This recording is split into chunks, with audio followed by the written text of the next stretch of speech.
매일 성경과 함께하는 아름빛교회 말씀 묵상 아름빛 바이블 키트 시간입니다.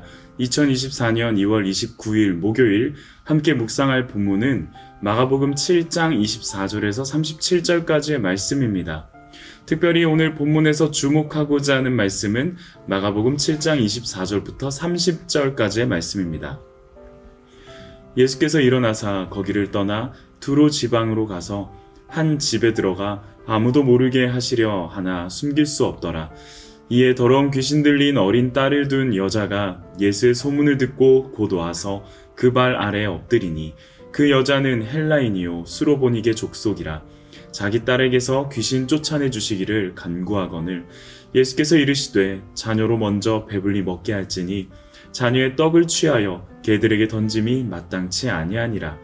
여자가 대답하여 이르되 주여 올소이다마는 상 아래 개들도 아이들이 먹던 부스러기를 먹나이다. 예수께서 이르시되 이 말을 하였으니 돌아가라. 귀신이 내 딸에게서 나갔느니라 하시매 여자가 집에 돌아가 본즉 아이가 침상에 누웠고 귀신이 나갔더라. 할렐루야. 오늘도 우리의 하루를 깨우시며 말씀의 빛 아래로 인도하시는 하나님을 찬양합니다. 밤새 졸지도 주무시지도 않으시며 눈동자같이 지키신 하나님의 보호가 오늘 우리가 경험하는 모든 과정들 속에서 누려지며 나타나기를 소망하며 기도합니다. 마가복음을 묵상하고 있습니다. 마가의 속도는 정말 빠릅니다. 시간과 장소의 전환도 빠르며 전하려는 의도를 담은 문체도 상당히 급박하게 전개됩니다. 그럼에도 마가의 글은 연속성이 두드러집니다. 특별히 문맥과 상황 그리고 배경을 잘 살펴야 하는 이유이기도 합니다. 오늘 묵상하는 수로보니게 여인도 문맥과 상황을 고려해야 의도를 발견할 수 있습니다. 혹 이를 고려하지 않는다면 우리는 예수님의 날카롭고 차가운 태도에 당황하기 마련일 테고요. 마치 예수님이 여인의 태도에 일침을 받고서 태도를 수정하는 듯한 모습으로 곡해할 수 있습니다. 수로보니게 여인을 다루는 문단을 살피기 위해서는 전문맥을 이해해야 합니다. 7장 1절부터 23절까지는 예루살렘의 바리새인들과 서기관들이 예수를 찾아온 장면입니다. 그들은 예수를 따르며 예수의 행하신 일들을 찬양하기 위해 모인 자들이 아니었습니다. 그도 그러할 것이 제자들의 그릇된 정결례를 목격하자마자 지적하기 시작하니 말이죠. 장로들의 전통이라는 이름으로 바리새인과 서기관들은 예수와 그 제자들을 부정하다 평가합니다. 하지만 어제 묵상을 통해 보셨다시피 예수는 정결과 부정의 의미를 다른 곳에 두십니다. 장로들의 전통을 행하고 지키는 것보다 하나님의 말씀을 지키는 것에 의미를 두십니다. 씻지 않은 손으로 음식을 먹는 것보다 마음에서 나오는 동기의 완악함에 의미를 두십니다. 이처럼 예루살렘으로부터 온 유대 종교 지도자들과의 논쟁 이후 오늘 본문이 등장합니다. 전혀 다른 공간, 전혀 다른 대상을 굳이 언급하는 마가의 기록 의도, 이 의도를 추적하며 오늘 말씀을 묵상해 보길 원합니다. 오늘 본문의 배경은 두로입니다. 두로는 이전에 예수께서 머무셨던 게네사렛에서도 꼬박 2-3일 길을 가야 하는 곳입니다. 가는 길이 오늘날처럼 잘 닦여진 길도 아닙니다. 산등성이를 여러 번 넘어가야 하는 곳입니다. 그런 곳으로 예수께서는 아무도 모르게 가려 하셨습니다. 허나 숨길 수 없었죠. 이미 두로는 예수의 소문으로 가득했습니다. 그 소문을 들었던 한 여인, 수로보니게 여인도 예수를 찾아옵니다. 귀신 들린 딸의 회복을 바라면서 말이죠. 그런데 마가는 이 여인에 대한 묘사를 상세히 기록합니다. 26절입니다. 그 여자는 헬라인이요 수로보니게 족속이라 자기 딸에게서 귀신 쫓아내 주시기를 간구하거늘. 이 여인은 헬라인입니다. 더불어 수로보니게 수리아 페니키아 족속입니다. 쉽게 말해서 이방인 중에 이방인이라는 강조를 드러내는 마가의 기록 의도입니다.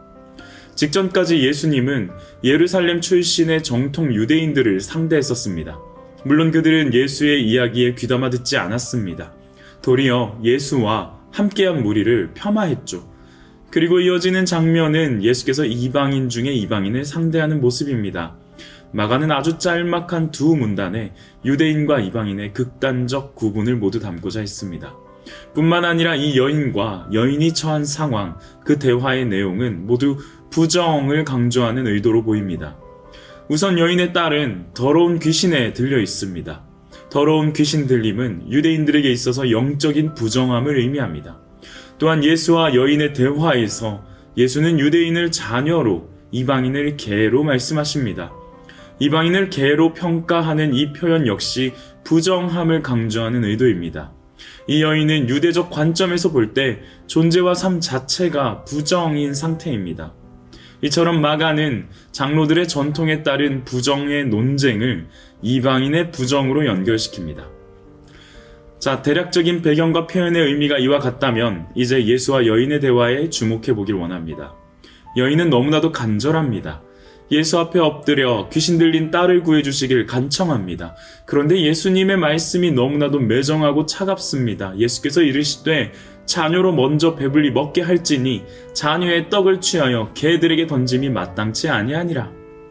예수는 유대인들을 자녀로, 이방인들을 개로 대상화합니다. 이러한 대상화는 당시 유대인들의 기본적인 시각을 의미하고 있습니다. 이방인을 향한 이스라엘의 경멸적인 인식을 가감없이 드러내 보여주고 계십니다. 그렇다면 정말 예수는 수로보니게 여인을 경멸하며 면박을 주려고 이런 말씀을 하셨을까요? 결론부터 말씀드리면 예수는 지금 여인의 믿음을 시험하고 계십니다. 이 두로라는 지역은 상당히 부유한 지역입니다. 여인의 딸이 누워있는 곳은 가난한 자들이 사용하는 매트, 크라바토스가 아닙니다. 부유한 자들이 사용하는 침상, 클리네입니다. 유대인들의 종교적 시각으로는 헬라 여인이 부정의 대상일 수 있습니다. 하지만 경제적인 관점, 세상적 평가로는 이 여인이 개로 여겨질 이유는 없었습니다. 분명 유대인들은 자녀, 이방인들은 개에 비유하는 말씀은 이 부유한 여인의 입장에선 모욕이며 치욕입니다. 하지만 예수는 이 말씀에 두 가지의 의도를 담고 계십니다. 먼저는 이스라엘의 우선적 권리를 강조하시는 말씀입니다. 구원사에서 이스라엘이 갖는 우선권은 분명히 중요합니다. 하나님은 아브라함으로 하여금 큰 민족을 이루며 복을 주고 복이 되게 하셨습니다. 율법은 시온에서부터, 여호와의 말씀은 예루살렘에서부터 나올 것이라 말씀하셨습니다. 바울도 복음이 먼저는 유대인에게요, 그리고 헬라인에게라고 순서를 언급했습니다. 구원의 시작과 확산이 유대인에게서부터 출발한다는 예수님의 첫 번째 의도입니다. 그런데 현 상황과 문맥에서 예수의 본질적인 의도는 두 번째에 있습니다. 부유한 이방 여인이 얼마나 인간적인 자부심을 극복하고 겸손하게 하나님의 능력에 의존하는지 예수님은 조금 과격한 질문을 통해 점검하고 계시는 것입니다. 바로 이때 여인은 예수의 질문 앞에 두 가지의 반응을 보이고 있습니다.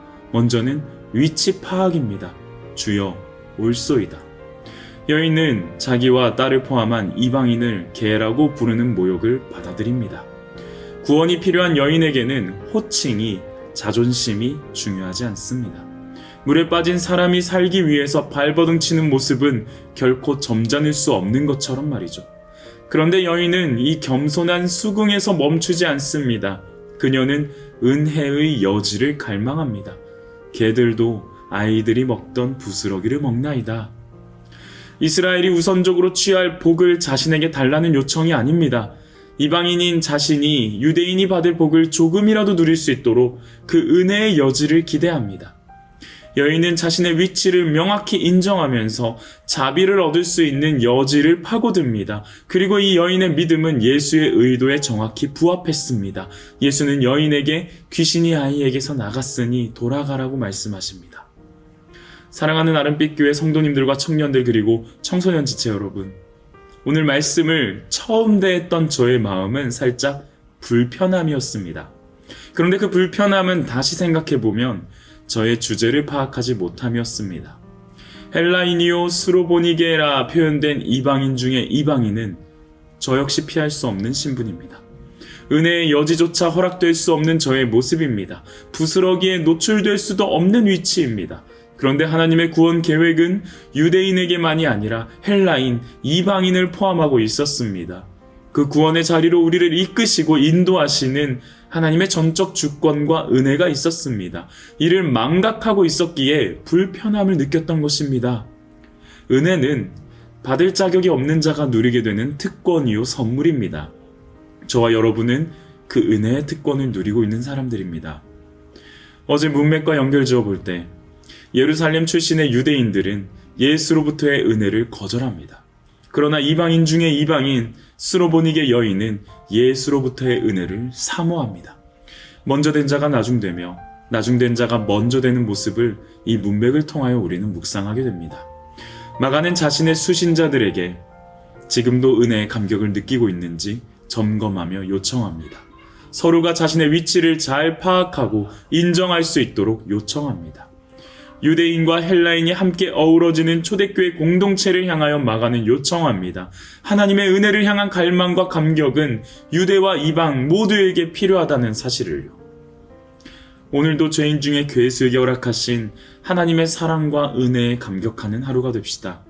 오늘도 하루를 살아내게 할 은혜의 여지, 부스러기의 여지를 구하며 살아갑시다. 묵상을 마치면서 문득 떠오른 한 가지의 마음이 있어 나누며 맺으려 합니다. 하나님이 허락하시는 은혜의 부스러기라면 그 영향력도 부스러기 정도일까? 함께 기도하겠습니다. 형제들아, 너희가 자유를 위하여 부르심을 입었으나 그러나 그 자유로 육체의 기회를 삼지 말고 오직 사랑으로 서로 종로를 타라. 모두가 죄인이라면 나의 위치는 죄인 중에 괴수라고 고백했던 사도 바울. 그 바울의 고백 앞에 내 모습은 죄인 중에 괴수, 아니 괴수 중에 괴수임을 시인합니다. 철저히 구원의 장막에서 격리될 수밖에 없는 나를 구원으로 인도하신 주님. 오늘 하루도 그 구원의 은혜를 기억하며 감격하는 찬양이 넘치게 하옵소서. 나와 같은 죄의 멍에를 지고 있던 주위 사람들을 어떠한 대상으로 여기지 않게 하시고 사랑으로 그들의 종이 될 수 있는 마음을 허락하여 주옵소서. 오늘도 하루를 살아가게 할 부스러기의 은혜를 갈망합니다. 부스러기라도 줬사오니 하나님의 은혜가 느껴지며 사라지는 하루 되게 하옵소서. 사랑합니다. 예수님의 이름으로 기도합니다. 아멘.